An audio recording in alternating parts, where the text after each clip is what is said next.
The Auglaize hydroelectric plant is located south of Defiance, Ohio, on the Auglaize River. It was constructed in 1912 and has had a long and interesting history. At just over 100 years old, the hydro plant is looking better than ever and producing cost-effective, renewable energy for a new generation of Bryan citizens. To celebrate the Auglaize plant's centennial, Bryan Municipal Utilities offers this historical look at the plant's first 100 years. In 1904, M.W. Steinberger and John Frost envisioned a dam and hydroelectric plant on the Auglaize River just south of Defiance, Ohio. In June of 1911, their dream started to become a reality as investors from Toledo and New York saw the potential benefits of utilizing the river to produce hydroelectric power. The Auglaize Power Company was incorporated for $1 million and immediately took over the options on the land and power rights that had been secured by the original promoters. The Auglaize plant was one of 4 proposed plants to be built by the Auglaize Company in northwestern Ohio. The second one was to be constructed near Oakwood, the third at Melrose, and the fourth one near Antwerp.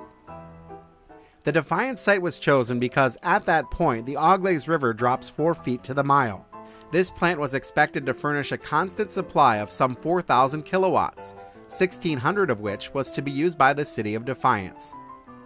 Newspapers and prominent citizens welcomed the new project as a means of reducing the high lighting rates and to attract new industries to the city by offering cheap, abundant electric power.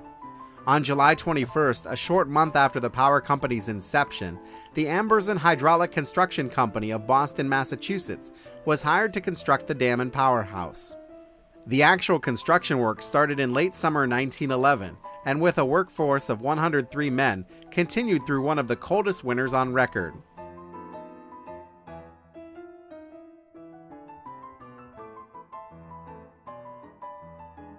Temporary buildings were erected on the east side of the river, including lodging and dining facilities for the workers, an engineering office, and a portable lighting plant with steam boilers. All of the materials were hauled to the site from the railroad by horses. Construction went on day and night, and it progressed rapidly. Reinforced concrete was sunk into the limestone bed of the river at a depth of 11 feet. The hollow construction concrete dam was designed to be 500 feet long and 22 feet high, while the powerhouse was 100 feet long.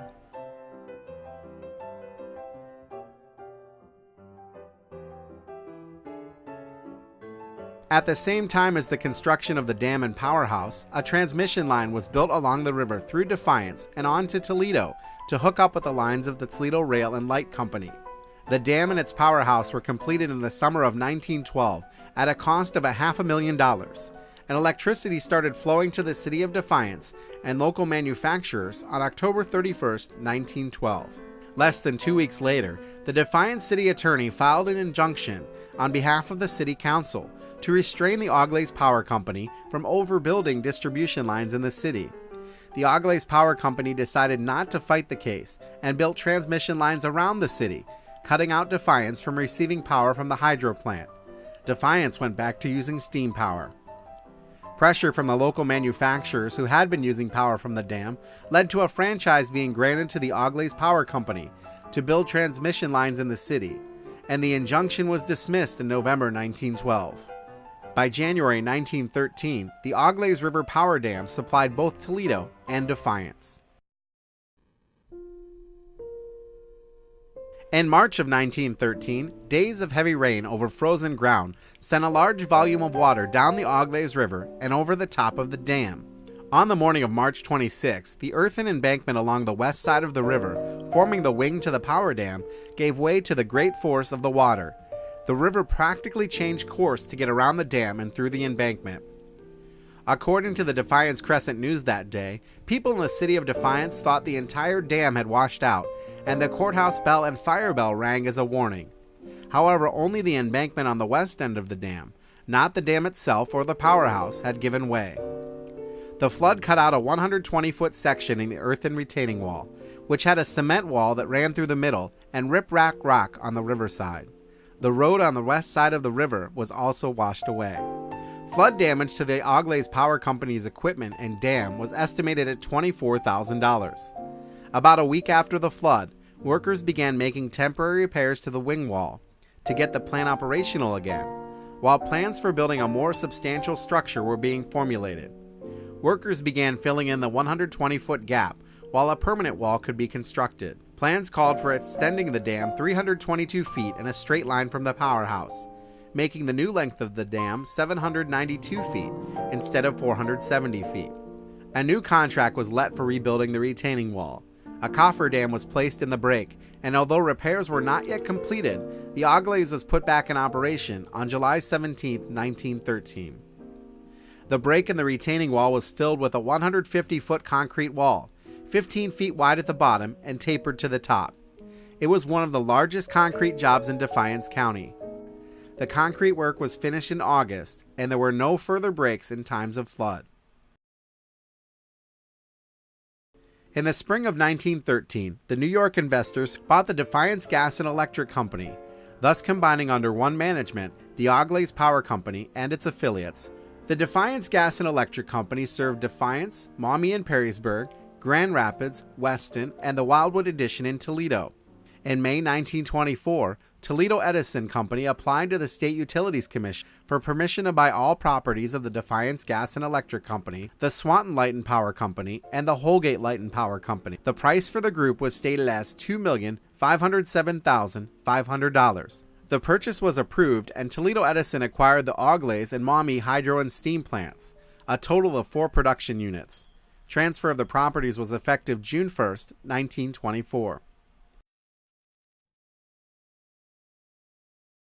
The Toledo Edison Company operated the Auglaize hydroelectric plant until December 12, 1962, when it shut down the plant. Edison's Defiance district manager explained that the company had ample supplies of electricity from newer, more efficient coal power plants. The hydro plant was abandoned and the generating equipment removed. In 1967, with urging from the public and area state representatives, the Ohio Department of Natural Resources offered to purchase the Auglaize Dam and land holdings along the river for use as a recreational area. The offering price of $100,000 fell short of Toledo Edison's asking price of $300,000, and the offer was rejected. The plant sat vacant until the 1980s, when the city of Bryan started looking at it.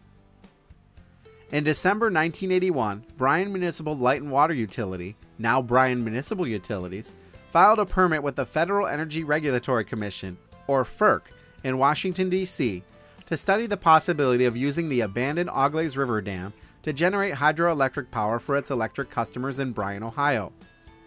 The Bryan Board of Public Affairs instructed a public utility consulting firm to file the permit on behalf of the city utility. Leon Daggett, Bryan Utility Director, said the Auglaize River project had become feasible because of the soon-to-be-completed Marquis Corridor project, a 10.5-mile electric transmission line from an Ohio Power substation north of Sherwood to a substation near Bryan. At that time, Bryan purchased its power wholesale from Toledo Edison Company, but planned to switch to Ohio Power Company once the Marquis Corridor was completed.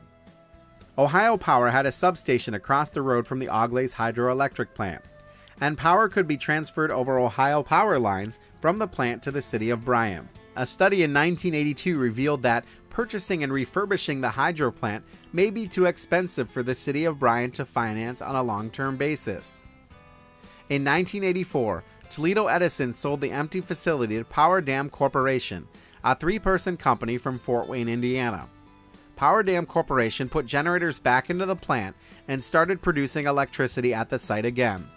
When we got here in 1984, I'm not sure there was a window in the building, and there was pigeons had taken over the inside of the building, and it took us about a week to clean that mess up. There's a big long trench in the powerhouse where the cables, the power cables and things went in. And there's a diamond plate, steel diamond plate that went on top of it. Half of those plates were thrown down in where the machines were disassembled. It's probably 60 feet down there. We had to get all that stuff out of those holes. We had to clean all the excess concrete and, of course, excavate a lot of concrete to accept the new machines that we were bringing in. And so it was It was quite a chore. The first year I had probably 4 guys plus myself working here. A lot of concrete to break out, a lot of concrete to pour, some formwork to build, to make to accept the discharge ring, then the bottom ring. There was a lot of manual labor the first year. Now the machines that we first put in here came from Sault Ste. Marie, Michigan. They were in an Air Force base at a place called Kinross, and it's an old Air Force base up there in the UP of the Sioux, or Michigan, and the machines came from the Canadian side of the river up there, and there was, I'm thinking, 25 machines in that powerhouse, and they were all disassembled by a company out of Massachusetts and stored up there, and then they were selling them just piece by piece to whoever wanted to buy them, whoever needed them or whatever. And the guys that ran Power Dam Corporation, Steve Schmidt, Steve Adair, Angelo Stravakakis, and Bill Lee were the 4 owners of Power Dam Corporation then. And they ended up finding these machines and ran up to the Sioux and loaded a few machines on trucks, drove back down here, was down here the next morning to unload the machines, and we did that 4 times. The gates, as far as I know, were original. They had the original, well, I can't say that the electric motor was original, but it had been here quite a while. But all the drive paraphernalia that went with the electric motor to raise and lower the floodgates was original whenever they put this thing in service. The concrete was in bad shape, the floodgates, and the dam itself was hollow underneath. If you're looking out from the downstream side, you can see that the dam is all solid. Bryan Utilities filled that all in over a few years. The head gates are original. The trash racks were in very bad shape. We did some repair on them. The first year we lost probably 4 of them due to ice flow. And if you look at some of the pictures, you can see the walkway that went out along the upstream side of the dam. And the first year we were here, we had about 10 feet of ice piled up on that walkway there, and it destroyed, I'm thinking it was 4 of our trash racks at that time. So that was a rebuild the next summer we had to do. In September of 1996, the Bryan Board of Public Affairs gave the green light to Bryan Utilities Director Kevin Maynard to purchase the Auglaize hydroelectric plant for $1,115,000. Bryan's Director of Utilities, Kevin Maynard, said the Auglaize plant was a better value in 1996 than it had been in 1981 since the generation equipment was in place. The cost of generating and transmitting the power to Bryan was estimated at around 2.5 cents per kilowatt hour, below the city's average of 2.9 cents at the time. The first improvement to be made was an interconnection between the plant and American Electric Power, formerly Ohio Power, which provided transmission access to Bryan. Until the new interconnection could be completed, the hydro plant's production was sold to Northwest Ohio communities connected to Toledo Edison. The substation and interconnection to American Electric Power were completed in September of 1997. Total generation for the plant in 1997 was just over 7.8 million kilowatt hours. The plant had 4 generation units in operation, with a capacity of 3,500 kilowatts. FERC required the city to install a 5th unit and flashboards. Flashboards, wooden extensions that fasten to the crest of the dam, would raise the level of the water in the reservoir 2 feet. This would allow the city to pool water and generate when Bryan's peak load was high. Bryan Municipal Utilities faced numerous capital-intensive improvements that had to be made to the plant, but it was considered to be a valuable part of the city's power supply mix for many years in the future. The utility spent the next few years restoring the plant's condition.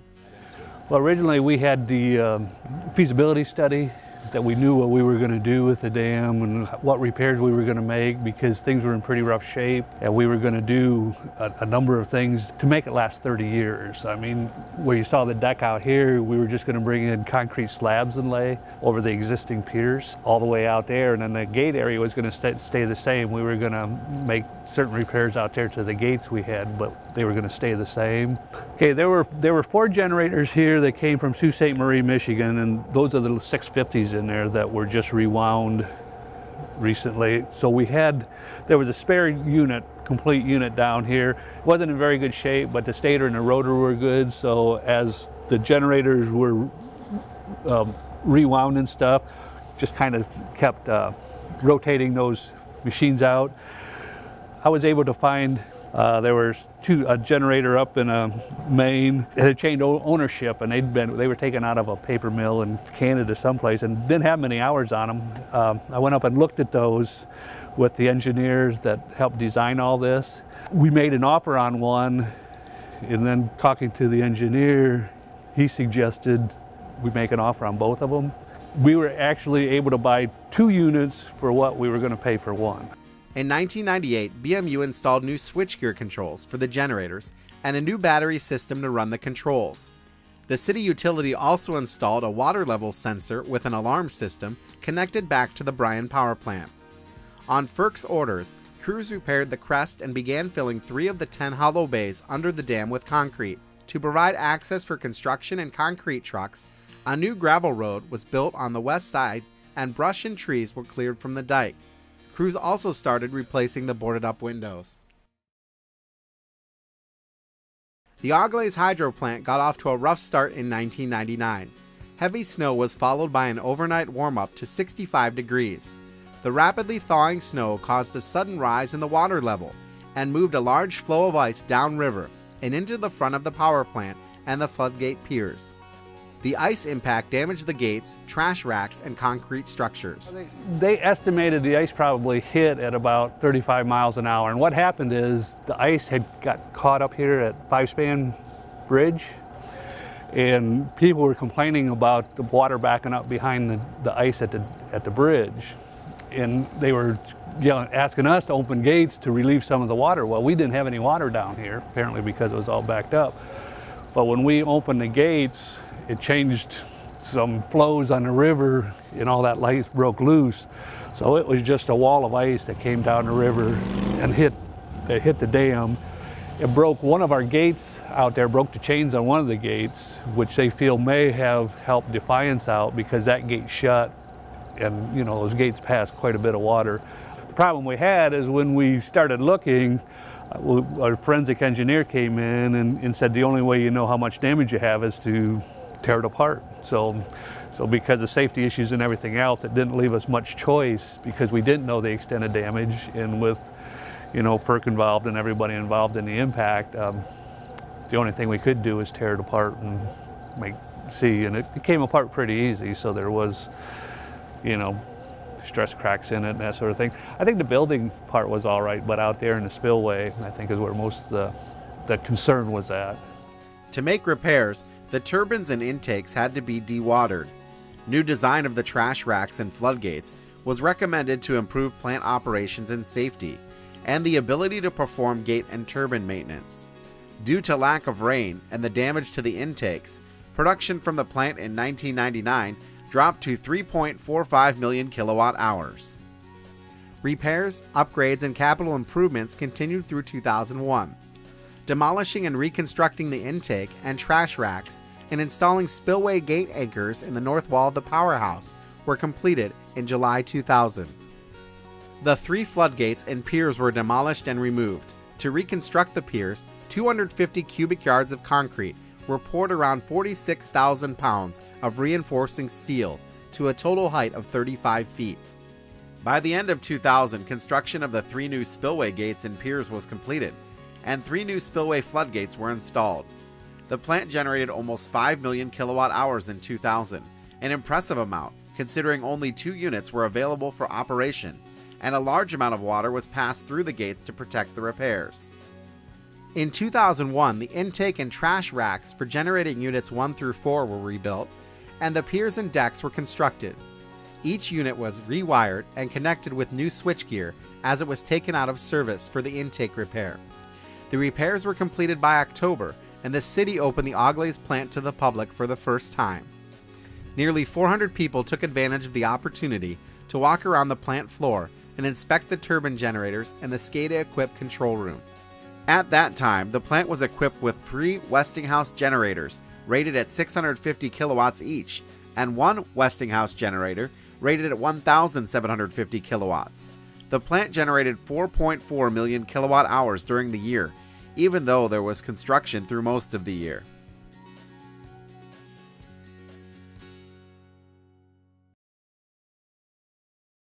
In May 2002, lightning struck the Auglaize plant and caused 2 generators to catch fire. Fortunately, at the beginning of the year, Bryan Municipal Utilities had purchased 2 used 1,420 kilowatt turbine generators to install in a bay that had been empty since the 1960s when the plant was dismantled. 1 unit was repaired, and the other generator would be replaced with one of the recently purchased units. The damage on that unit just wasn't, there was just no reason to fix it. We could install those other 2 units cheaper than we could actually rebuild that other unit, make it efficient enough to actually operate in a plant at a reasonable capacity and use the water. In September, the utility acquired a small generator to take advantage of minimum flow for generation. What we ended up doing, even with a little unit, is we installed units in here with a real variety of flows and the way they're set up that we can utilize the water very efficiently. To reduce the risk of further damage due to lightning, BMU had the hydro plant and related equipment tested for adequate grounding and installed lightning arresters for all units in operation. In the spring of 2002, BMU crews installed flashboards on the crest of the dam, and the additional pool of water was used to improve generation. For the year, the Auglaize plant generated nearly 5.4 million kilowatt hours, which was better than expected, with dry weather and only 2 or 3 units available for generation during the majority of the year. At the end of 2002, the utility purchased a trash rake to remove debris from the intake trash racks and installed it in early 2003. This improved efficiency because the plant did not have to be shut down to clean the trash out of the racks. With the rake, the crew could clean the racks more often and maintain maximum output of the units.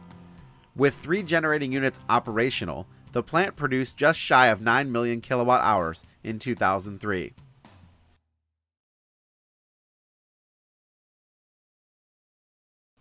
The Auglaize hydroelectric plant had a record year of generation in 2004, producing 9.33 million kilowatt hours, or enough to supply 950 average homes in the city of Bryan for an entire year. During the first half of the year, only the 3 original units were generating. Plant operators installed a 140 kilowatt generator for low flow periods and 2 larger 1100 kilowatt units, one that replaced the fire damaged unit.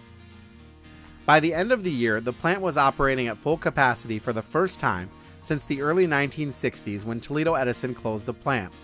There were 2 large generators, each capable of producing 1100 kilowatts, a smaller 140 kilowatt turbine used for minimum flows, and 3 other 650 kilowatt units at the plant, for a full capacity output of 4,290 kilowatts. This unit number 5, this is the last of our major rebuilds that we've done. We completed that unit in the spring of 2013. Basically, we went through and had some major issues with the larger machines. Through the years, we've broken some large 8-inch diameter main shafts that are connected to the runner to the generator. So when we determined that those shafts were broken, we decided to go ahead and do major rebuilds on those units. The rebuilds consisted of sending the stator and the rotor out for rewinds, where they stripped all the old copper insulation, put new copper, new epoxy insulation on the machines, and then we sent out the runners to be balanced, cleaned, and new shafts built for them. And then we had a ceramic coating put on those runners also to give them a lot longer life and to improve the efficiencies.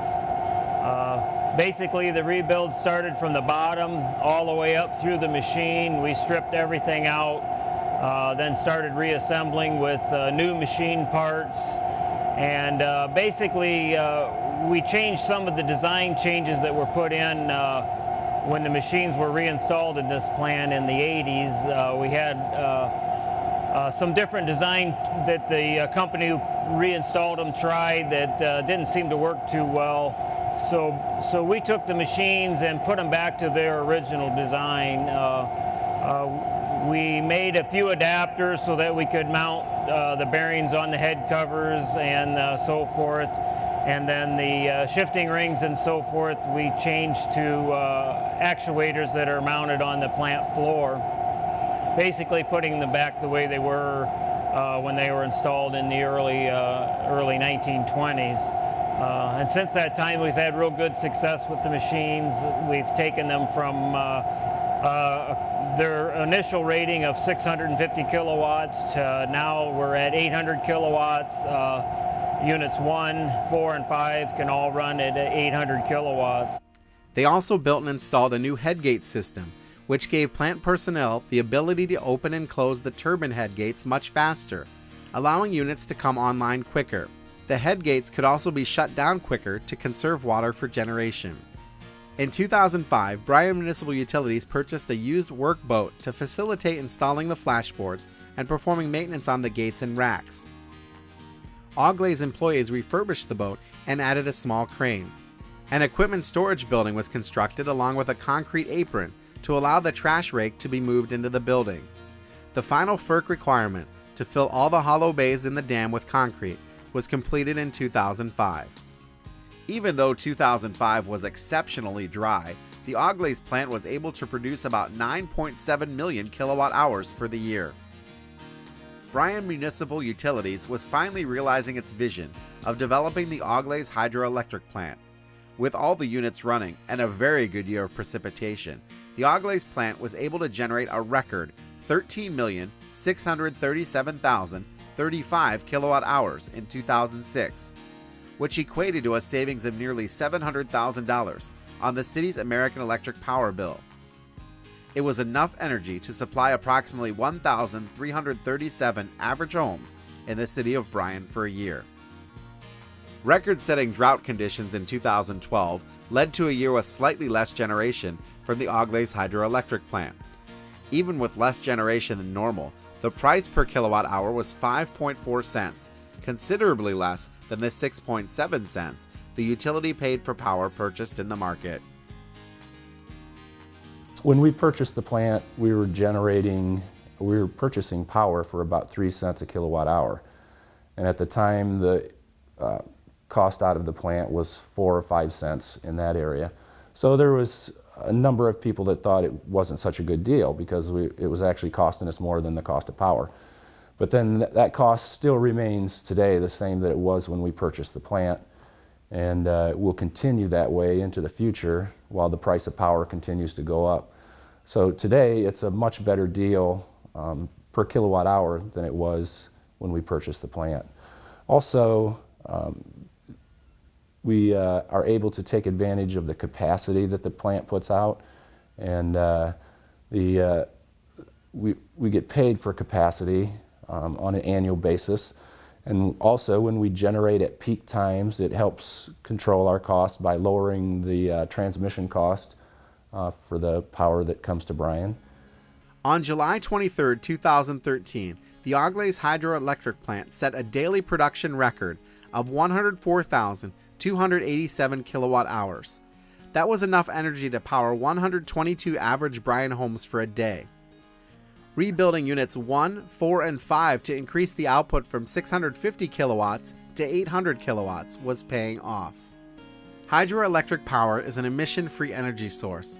By replacing power purchased from fossil fuel-burning power plants, the Auglaize plant avoids air emissions of tons of carbon dioxide, sulfur dioxide, and nitrous oxide pollutants every year. The Board of Public Affairs set a goal to having 20% of our power supply supplied by green energy in 2015.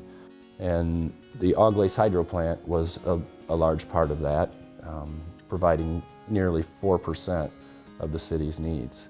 They have taken a number of approaches to the green energy, such as the solar field, But the hydro plant was really the one that kicked it all off and started Bryan on the path for green energy. In addition, 2 of the units at the Auglaize are certified for renewable energy credits, and Bryan Municipal Utilities is able to sell the credits in the market. The utility is currently working to certify the remaining units. Finally, the Auglaize plant creates an excellent recreational area above the dam for area residents to enjoy. The Auglaize hydroelectric facility has a rich and interesting history. We at BMU feel it's our responsibility to provide low-cost renewable energy to our future generations. The facility will be a benefit and an asset to our customers and citizens of Bryan for many years to come. As Bryan reaps the benefits of its investment, it can be proud of its accomplishment and the role it has played in a century of hydroelectric power in Northwest Ohio.